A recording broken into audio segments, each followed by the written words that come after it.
आणि गृहमंत्र्यांनी मराठा समाजासमोर जाणून बुजून षडयंत्र रचून जे संकट उभा केलं त्याला तोंड देतोय आणि माझा समाजही बघतोय की ज्यांना मोठं केलं ते कसे विरोध करायला लागलेत. मराठ्यांचेच नेते जातीची बाजू घ्यायची सोडून नेत्यांची बाजू कशी घ्यायला लागलेत. त्यामुळं आम्ही थोडे शांत आहेत, आम्ही बघतोय. परंतु ते मी याच्यावरती तर सविस्तर नंतर बोलत त्या विषयावरती आणि माझा समाजही बोलेल त्या विषयावर. माझा मालक समाज आहे, परंतु राजकारण हा अजेंडा माझा नाहीच आहे. परंतु त्यांचा दिलदारपणा मोठेपणा ते समाजाच्या आंदोलनात आमच्यासोबत पण आहेत. त्याच्यावरती मी नंतर सविस्तर बोलन आणि माझा समाज पण बोलू.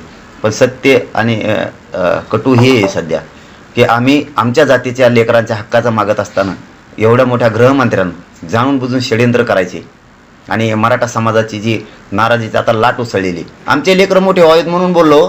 नाही कालपर्यंत तुम्ही जे म्हणत होतात की मी राजकारणात जाणारच नाही, राजकारण माझा अजेंडा नाही, आता तुम्ही म्हणताय की नंतर त्यावर विचार करू, नंतर बोलू. मग आता काय म्हणलो? मग आता तेच म्हणलो की अजेंडाच नाहीये माझा. तो सध्या ज्वलंत मुद्दा माझ्याजवळ काय आहे की मराठा आरक्षण आणि ते लेकरं त्यांना मोठं करायचंय, त्यांना आरक्षण त्यांच्या हक्काचं द्यायचं, हा माझ्यासमोरचा अजेंडा आहे. आणि माझ्या समाजासमोर समजा, कारण असले गृहमंत्र्यांनी कितीही संकट उभा केले तरी माझ्या मराठ्यांनी हे सहज पार केलेले. सहज तुम्ही कितीही केसेस केल्या, मराठा केसेसला घाबरणार नाही आणि हटणार पण नाही. परंतु हे बघा, त्यांचा अधिकार आहे ते बोललेत, त्यांचा अधिकार आहे ते बोललेत. म्हणून काही गोष्टीचा डायरेक्ट काही आम्ही बोललोच पाहिजे असं काही नाही. अधिकार आहे आम्हाला सुद्धा की समाजाचा विषय येतो. माझा मालक समाज आहे आणि माझा अजेंडा राजकारण नाही.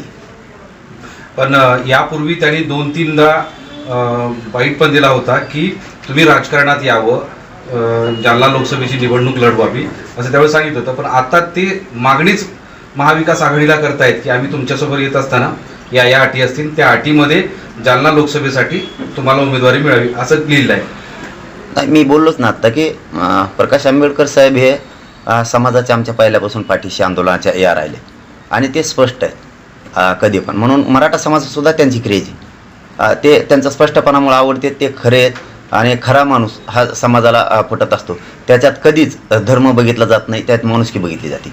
तो माणूस खरोखरच ग्रेट आहे. परंतु माझा अजेंडा सध्या फोकस पूर्ण मराठा आरक्षणावर माझा सध्याचा. कारण मला माझ्या लोकांची अगोदर ते आरक्षण मिळवून देणं खूप माझ्यासाठी गरजेचं आहे आणि ते मात्र मी मिळवणार आहे. सध्या आम्ही मराठ्यांनी मोठमोठाले षडयंत्र तोडलेले आहेत, आम्हाला हे षडयंत्र तोडायचं.